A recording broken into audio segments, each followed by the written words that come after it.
أشهد أن لا إله إلا الله وحده لا شريك له وأشهد أن محمدا عبده ورسوله أما بعد فأعوذ بالله من الشيطان الرجيم بسم الله الرحمن الرحيم الحمد لله رب العالمين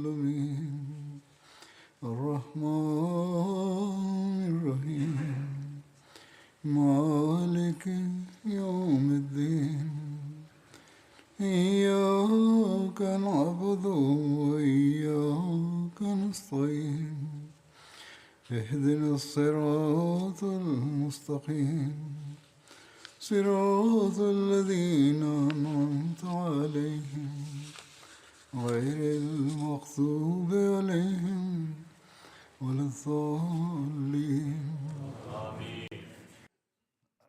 After reciting the Tashahhud, Ta'awuz and Surah Al-Fatiha, Hazrat Khalifatul Masih V, Ayyadahullah Ta'ala ibn Aziz stated, accounts pertaining to the Battle of Khaybar were being discussed. I will now mention the conquest of the second fortress of Khaybar. This fortress is known as the fortress of Sa'b bin Mu'adh. Compared to the other fortresses, most of the food, animals and provisions of Khaybar were stored in this fortress. Additionally, it housed 500 fighters. Hazrat Ka'b bin Umar narrates that he surrounded the fortress of Sa'b bin Mu'adh for 3 days. This was a strong fortress. Hazrat Mu'attib Aslami narrates that Banu Aslam had to face severe hunger during the Battle of Khaybar. Banu Aslam agreed to send Hazrat Asma bin Haritha to the Holy Prophet ﷺ. The Banu Aslam told Hazrat Asma bin Haritha to extend their greetings of peace to the Holy Prophet ﷺ, and that they are facing hunger and weakness and are in a dire state. Hazrat Asma conveyed the greetings of the Banu Aslam to the Holy Prophet and stated, "We are facing hunger and weakness. Pray to Allah the Almighty for us." The Holy Prophet prayed and said, "By that being in whose hands is my life, I have nothing that can give strength to you, nor do I have anything to eat. I understand the current state of those who are weak due to hunger." He then supplicated, "O Allah, let them conquer the fortress which is filled with food and tallow." Following this, he gave the flag for the battle to Hubab bin al-Mundhir. The details of this are recorded as follows. An individual from among the Jews, whose name was Joshua, stepped forward for a duel, i.e. for an individual combat. He called out for a duel, and Hazrat Hubab bin al-Mundhir immediately stepped forward to challenge him. They fought until Hazrat Hubab bin al-Mundhir killed him.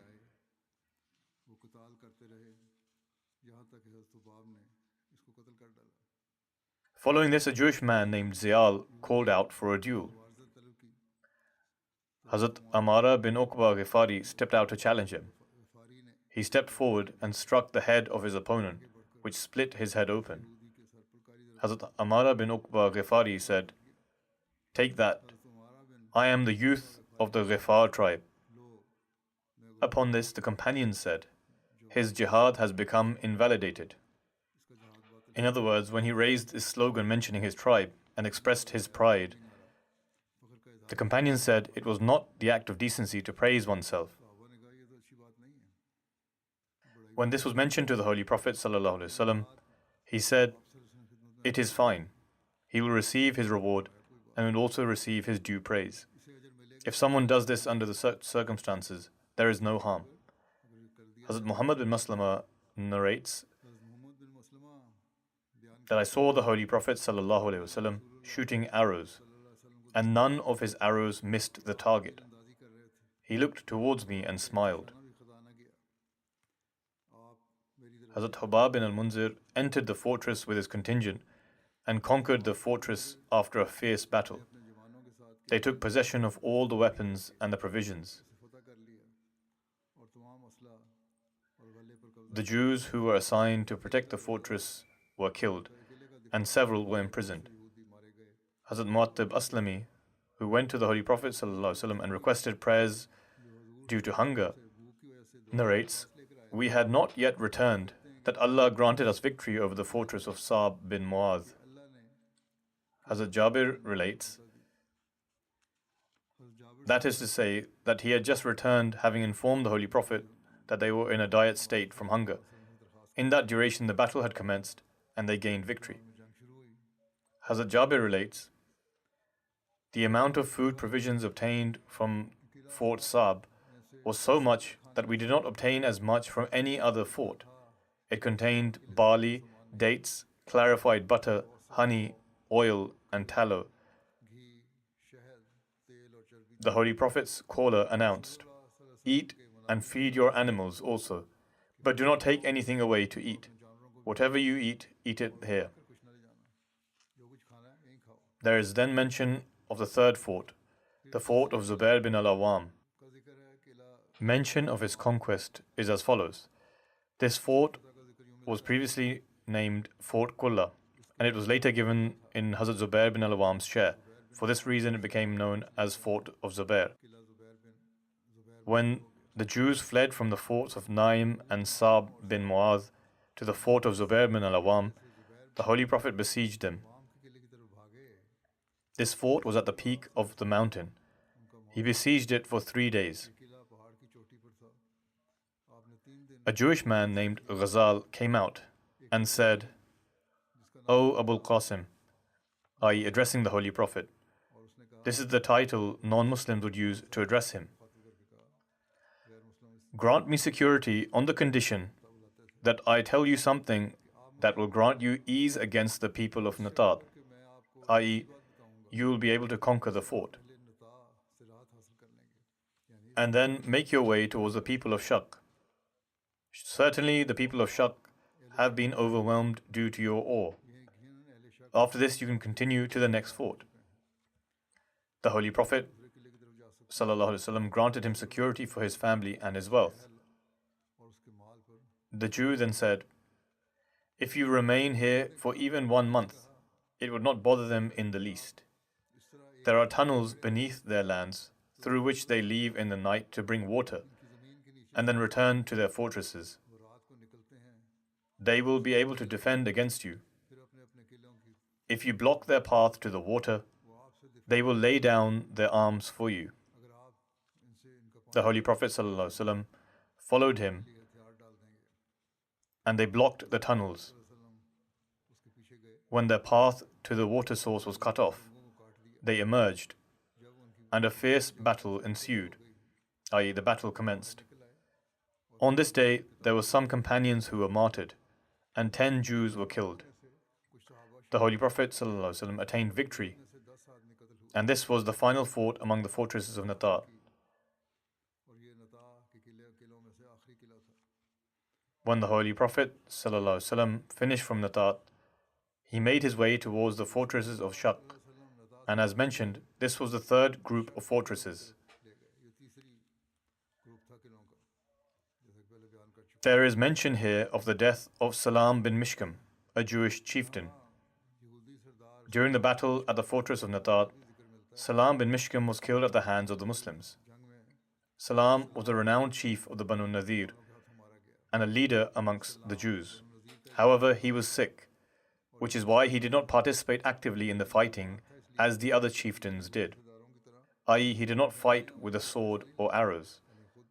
His companions suggested that he should go to Qatiba, for it was safer there. However, despite his long-term illness, Salam did not accept this proposal and was eventually killed at the hands of the Muslims at Natat. If the mention of his illness is correct, and he did not actively take part in the fighting, Even then, his killing is not objectionable, as he is the one who prepared his army to send it in battle. He would also be the one to oversee all the matters in general. Therefore, a companion killed him on the battlefield, for he was present there with them. An army general holds great value, and the death of such a leader causes the army to lose heart. Hence, in this regard, his killing was not at all objectionable. Then there are narrations regarding the siege of both fortresses of Shak and the victory over them. Shak was a group of 2 or 3 fortresses.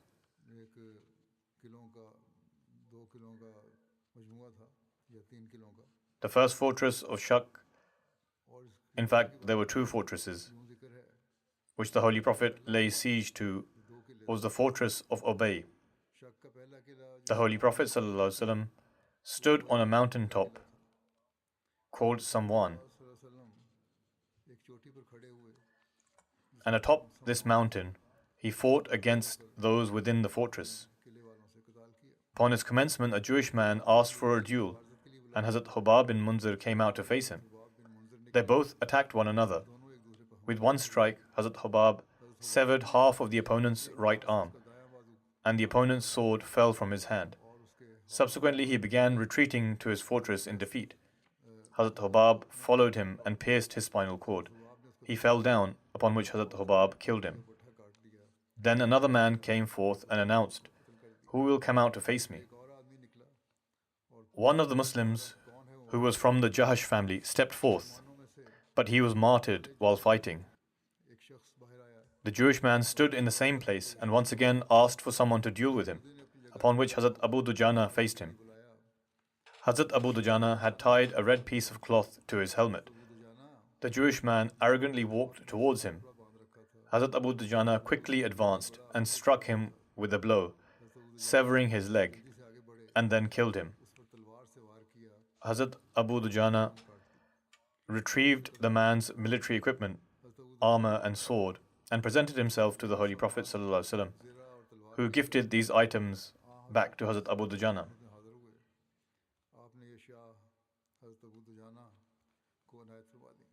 The Jews then stopped from advancing in 1-to-1 combat. No one came to duel after that. The Muslims then raised the slogans of Allah's greatness and launched a full attack, gaining entrance into the fortress. Hazrat Abu Dujana was ahead of all the Muslims. The Muslims found provisions, goats, and food in the fortress.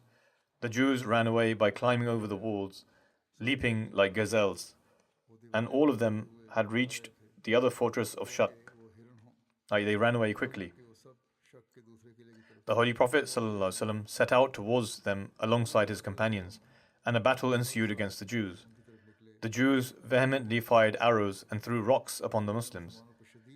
In response to the Jews, the Muslims too began firing arrows as they were, but the arrows of the Jews were causing significant damage to the Muslims, because the Jews were firing arrows from the fortress towers, i.e. they were shooting from above, whilst the Muslims had encamped at the base of the fortress. The Holy Prophet was also firing arrows at the Jews alongside the Muslims.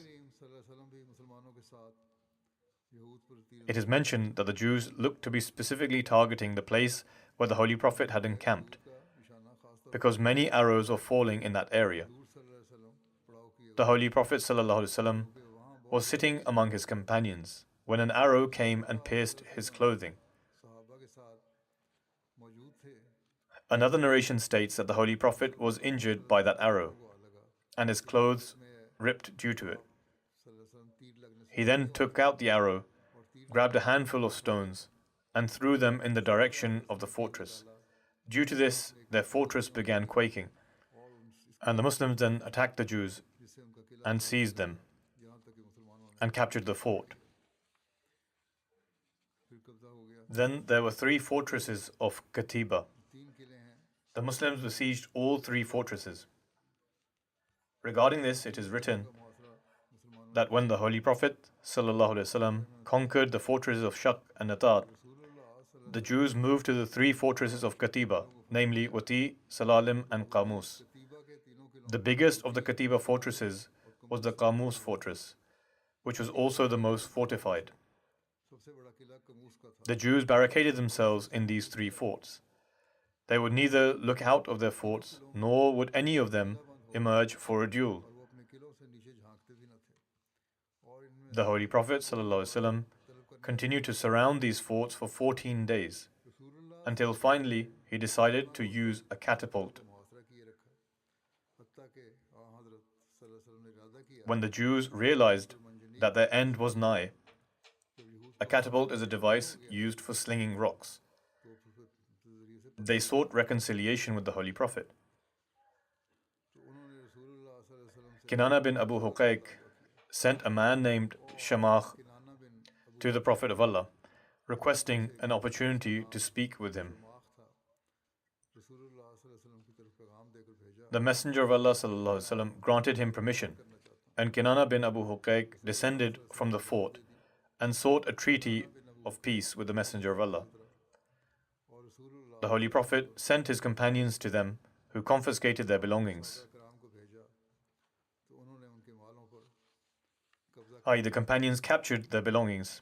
From these forts, the Muslims confiscated 100 suits of armor, 400 swords, 1,000 spears, and 500 bows with quivers.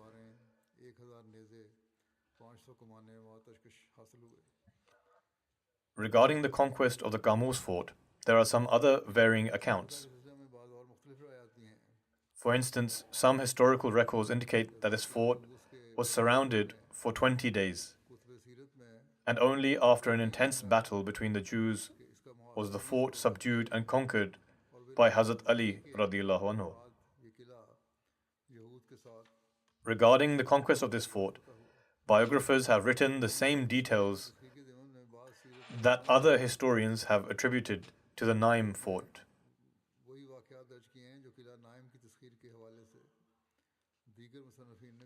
In any case, this fort was conquered by the Muslims, and the Jews sought a peace treaty on the following conditions. Number 1, the Jews were to vacate all the forts, leaving all equipment and artillery of warfare so that the Muslim army could take ownership of it, thereby becoming property of the Muslims. They would have to hand over all their weapons, which in modern terms is referred to as surrendering. Number 2, the Messenger of Allah ﷺ would protect the lives of the Jews, their women and children, and none would be made as slaves. The Holy Prophet ﷺ would ensure the safety of the Jews. They would not be killed, and their women and children would also be protected. Number 3, the Jews would have to leave in exile and head towards Syria. Number 4, the Muslims would permit the Jews, when leaving for Syria, to take only what goods could fit on their transport animals. Number 5, before leaving, the Jews would inform the Muslims of any hidden treasures in the area and surrender it to them.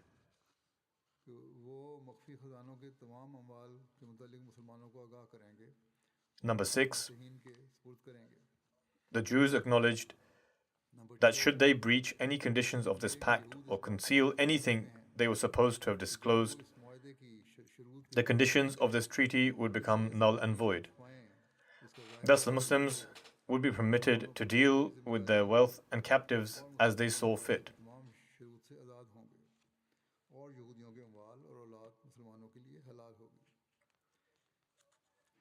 Historical records mention that some Jews remained at Khaybar after the Muslims gained victory, and they were required to give half the yield of the crops to the Muslims. While according to the conditions of the pact, the Jews were to be exiled to Syria, they requested the Messenger of Allah ﷺ to allow them to remain in Khaybar so that they could continue to farm and tend to their crops, as they were experts in the local agriculture. The Messenger of Allah ﷺ accepted their request and permitted them to stay in Khaybar for this purpose. saying they could have half the yield in exchange for their farming.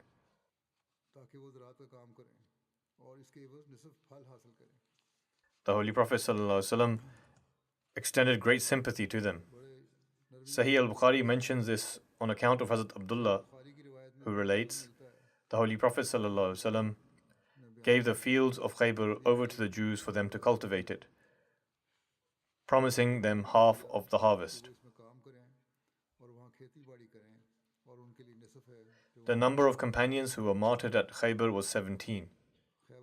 Their names are as follows: Hazrat Rabi'a bin Akhtam, Thaqaf bin Amr, Rifa bin Masrood, Hazrat Abdullah bin Umayyah, Hazrat Mahmud bin Maslama, Hazrat Abu Ziyah bin Numan, Hazrat Harith bin Hatib, Adi bin Murrah, Aus bin Hubayb, Hazrat Unayd bin Wail, Hazrat Mas'ud bin Saad, Hazrat Bishr bin Bara, Hazrat Fuzail bin Nu'man, Hazrat Amir bin Aqwa, Hazrat Amara bin Uqba, Hazrat Yasar, an Abyssinian slave, and one person from the tribe of Ashja, whose name is not recorded. 93 people from the Jews were killed in this conquest of Khaybar. The names of some prominent chiefs are Haris, Abu Zainab, Marhab, Usair, Yasir, Amir Kinana, and Abu Huqaiq.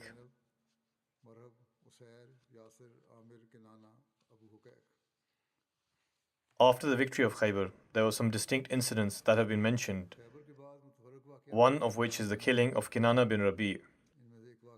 In the books of history and biographies, it is written that after the victory of Khaybar, when the treaty was being drawn up with the Jews, the people brought Kinana and his brother Rabi' to the Holy Prophet ﷺ.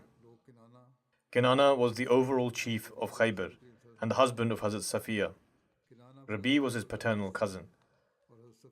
Kinana had the treasure belonging to Huyay bin Akhtab, the leader of the Jewish tribe of Banu Nadir. This included gold and silver jewelry. This jewelry would be rented out to the Arabs for their wedding ceremonies. The Holy Prophet ﷺ addressed both of them and said, "Where is that treasure of yours?" They replied, "When we left Medina, it was spent gradually." In one narration it is mentioned that they said, "O Abul Qasim," addressing the Holy Prophet, "we have spent it in preparation for this war. Now there is nothing left. We had gathered that wealth for this very day."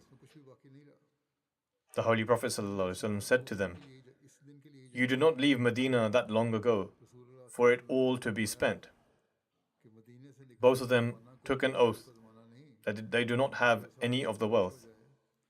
Upon this, the Holy Prophet said, "If the treasure is discovered with you, then there will be no protection of Allah and His Messenger for you." They replied in the affirmative. The Holy Prophet made Hazrat Abu Bakr, Hazrat Umar, Hazrat Ali and Hazrat Zubair radiallahu anhum a witness over this. Upon this, a man from the Jews got up and went to Kinana and said, "If you have what Muhammad ﷺ is asking for, then give it to him."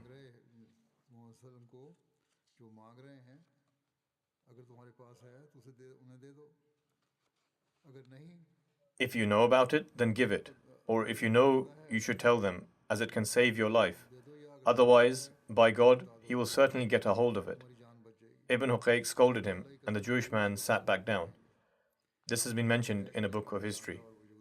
Hazrat Ibn Abbas states that the Holy Prophet ﷺ said to both of them, "If you hide anything from me, and I find out about it, then I will consider your blood and your children permissible because of this."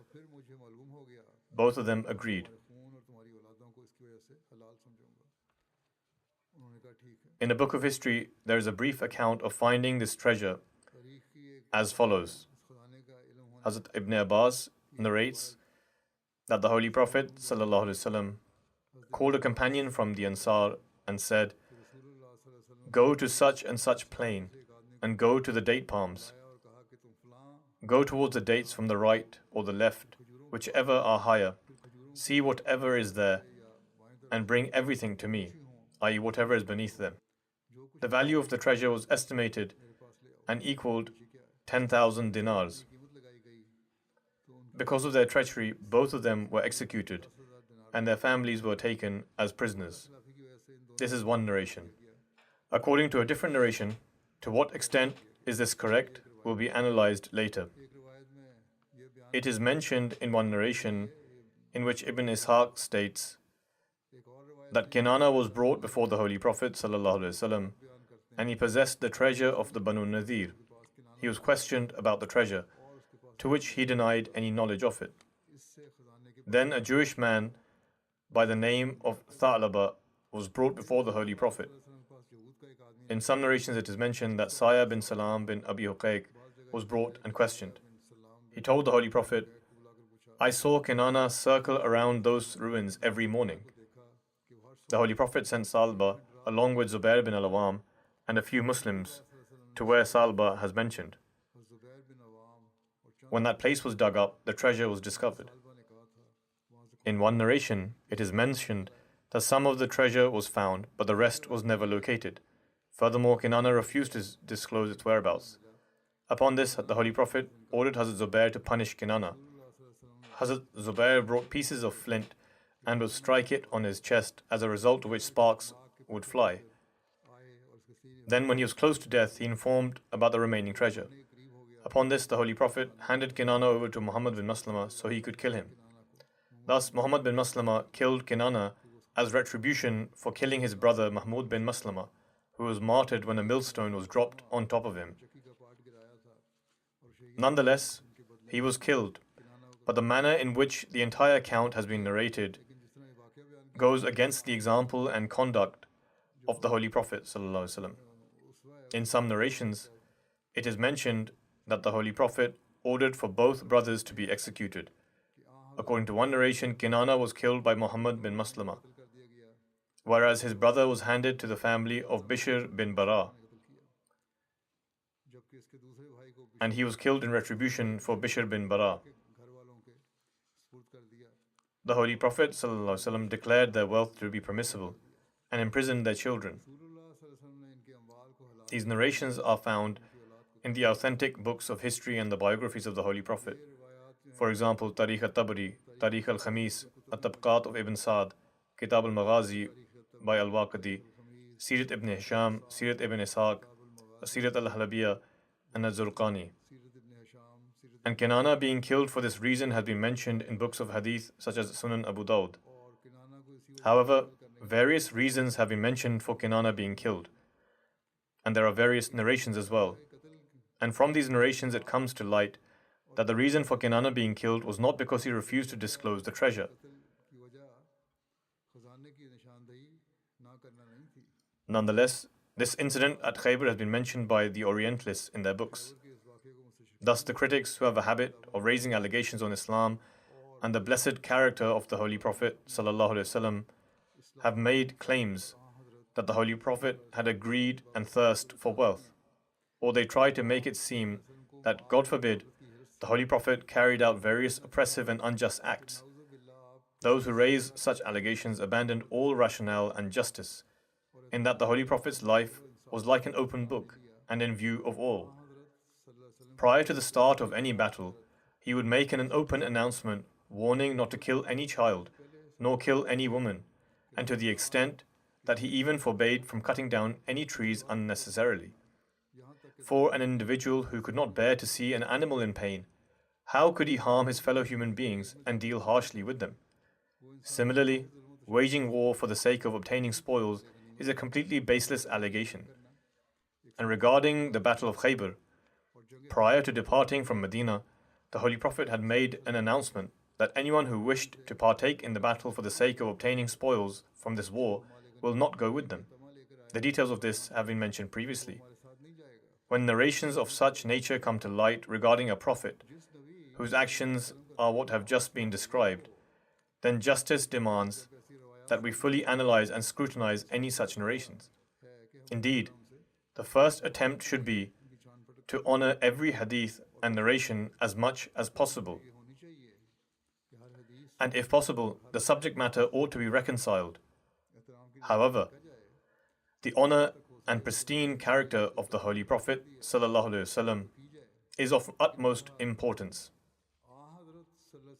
The Holy Prophet was the embodiment of justice and equity and was a mercy for mankind. Any narration that contradicts this cannot be accepted. However, historians and authors of the biography of the Holy Prophet have stated that there are hundreds of narrations found in ahadith which have been fabricated by people who came later. Furthermore, it is an established truth that the Jewish tribes were involved in doing this, and they would make up erroneous narrations. Our research team has presented an excellent analysis of this incident regarding the killing of Kinana and his brother. In light of the narrations and what has been mentioned, they have provided a very good response to the allegation raised by the Orientalists. They state, the testimonies from within these narrations clearly indicate that the narrators have erred in their accounts at each step. They have forgotten some aspects and mixed up others. Even if there was an incident, as has been mentioned, then a very trivial matter has been greatly exaggerated and made into something very big and given a negative twist to the entire account. For example, it seems rather strange that after the peace treaty had been signed with the Jewish tribes and all aspects had been stipulated, a demand is then made about their treasure. This is because any right to occupy any property or the wealth of the Jews would be negated by the terms of the treaty itself, with the exception of the land around Khaybar. Furthermore, if the treasure was indeed found, as mentioned in these narrations, then where did it go? Every single item from the spoils of Khaybar has been mentioned in detail in the books of history and biographies. Clarified butter, tallow, dates, clothes, provisions, cattle, spears, swords, arrows, shields, etc. But at no place is there any mention of X amount of gold, silver, diamonds, or other jewels being found. On the contrary, it is written that from among the spoils of Khaybar, no gold or silver was acquired. This is a narration of Sahih al-Bukhari. The narrations which mention the inquiry regarding the treasure are full of contradictions and issues. In some narrations, only Kinana was asked. In some, it mentions that both Kinana and his brother were called. In some narrations, it states that a Jewish man with them was questioned. In some narrations, it is mentioned that their uncle Huyay was asked. Then, after all this investigation, if punishment was to be given, many would have to be declared guilty. But according to these narrations, only two were punished, namely Kinana and his brother. According to some narrations, only Kinana was punished. It is written in Bukhari that when Hazrat Umar intended to exile the Jews from Khaybar during his caliphate, a son of Abul Huqayq came to him. The commentator of Bukhari, Allama ibn Hajar, writes that this brother of Kinana remained alive until the era of Hazrat Umar and stayed in Khaybar until the exile. So this account of the brother's killing is also incorrect. Some biographers infer from this narration in Bukhari that only Kinana was punished. In any case, all these statements that have been made have many contradictions, which causes all such narrations that mention corporal punishment for obtaining treasure to be considered dubious.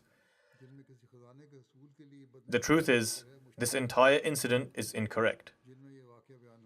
Thus, a well-known biographer, Allama Shibli Nomani, writes, in the events of Khaybar, the biographers have narrated a tradition which is absolutely false.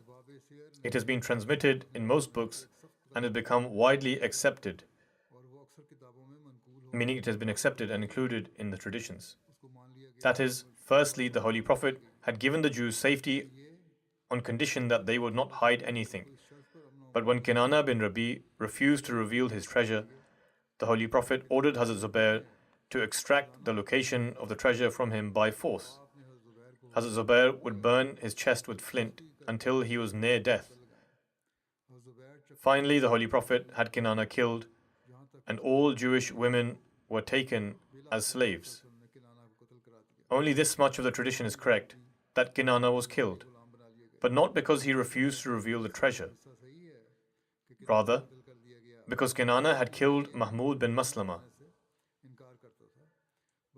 It is explicitly stated in Tabari that the Holy Prophet handed Kinana over to Muhammad bin Maslama, who killed him in retaliation for his brother Mahmud bin Maslama. As for the rest of the tradition, both Tabari and Ibn Hisham have narrated it from Ibn Ishaq, but Ibn Ishaq has not mentioned the name of any narrator for these traditions. Scholars of Hadith have explicitly stated in the books of narrators that Ibn Ishaq used to narrate the events of the Holy Prophet's military expeditions from Jewish sources. He took many traditions from Jewish sources. This tradition should also be considered among those. The Jewish sources would never tell the truth about this matter. This is why Ibn Ishaq does not mention the names of any narrators.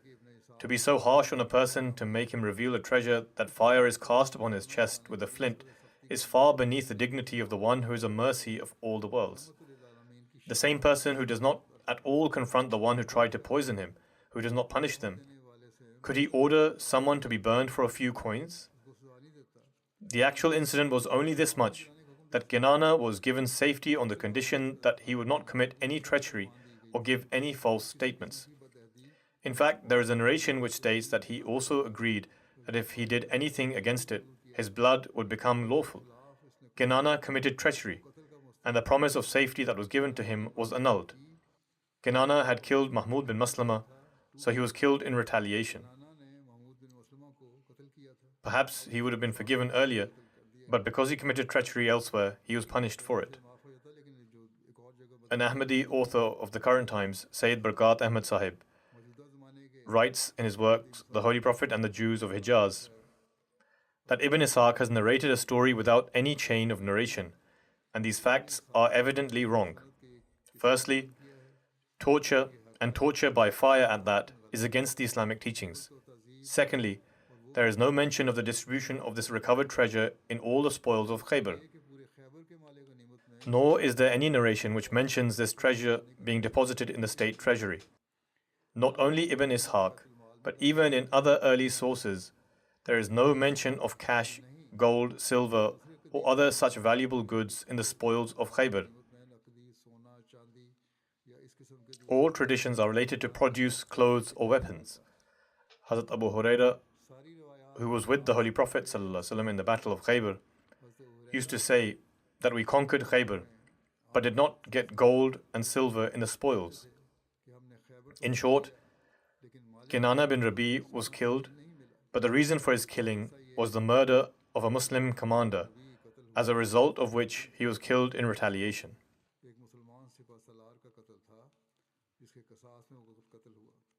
Thus, this is the actual truth of the matter. These incidents will be mentioned in future. Among these events, there is also mention of a Jewish woman who attempted to poison the Holy Prophet ﷺ and conspired against him. But Allah the Almighty kept him safe. God willing, I will explain the details of this incident in future, as it is quite lengthy. At this time, I wish to mention about a deceased member and then also lead his funeral prayer in absentia. Master Mansoor Ahmad Sahib Kalon, son of Sharif Ahmad Sahib Kalon, who is currently residing in Australia, passed away in recent days. Verily, to Allah we belong and to Him shall we return. The deceased was the grandson of Chaudhry Sardar Khan Sahib, radiallahu anhu, of Jahur, a companion of the Promised Messiah alayhi salam. He received his education in Rabwa and had the honor of serving his faith from childhood. He began his employment at Bashirabad Talim Islam High School in Sindh. He remained affiliated with the teaching profession for approximately 34 years. In Bashirabad, he was also blessed with the opportunity to serve. He was the Qaid of Khudam Lamdiya and also served as the local president of the community. He was also blessed with the opportunity to serve under the Jubilee Fund. He was also blessed with the opportunity to work as General Secretary in Hyderabad for 18 years, then served for 13 years as the District Amir of Hyderabad and local Amir.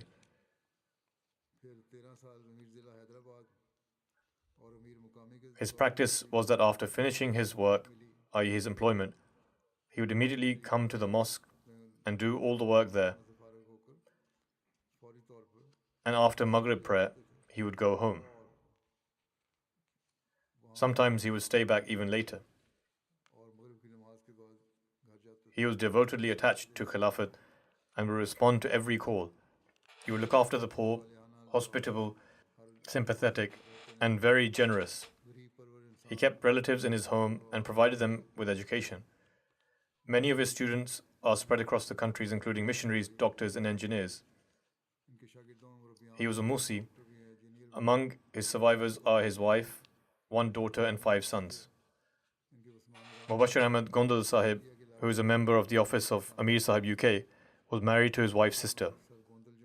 His son Usama says that since his childhood, he saw his father's strong connection with the mosque and the community.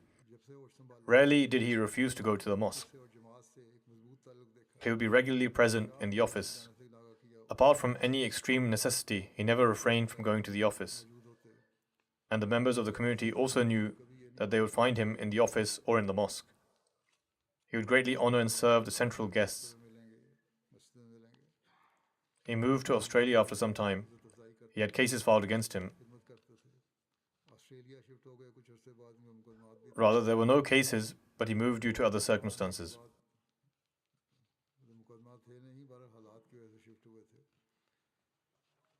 Even after moving there, he continued to serve the Jamaat and participated in every financial scheme, not only in Australia, but also in Pakistan. In Australia too, he expanded his circle of friends very quickly and endeared people to himself. In Australia, he was serving as local Secretary Talim al-Quran and Secretary Tarbiyat. He was a very humble person and had a passion to serve. May Allah the Almighty bestow him with forgiveness and mercy, and may He enable his children to continue.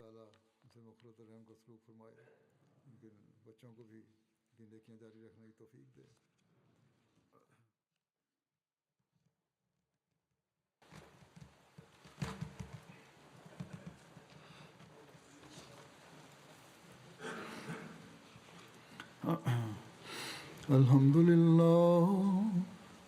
لله نحمده ونستعينه ونستغفره ونؤمن به ونتوكل عليه ونعوذ بالله من شرور أنفسنا ومن سيئات أعمالنا من يهده الله فلا مضل له ومن يضلل فلا هادي له ونشهد أن لا إله إلا الله ونشهد أن محمدا عبده ورسوله عباد الله رحمكم الله إن الله يأمر بالعدل والإحسان وإيتاء ذي القربى وينهى عن الفحشاء والمنكر والبغي يعظكم لعلكم تذكرون اذكروا الله يذكركم ودعوه يستجب لكم ولذكر الله أكبر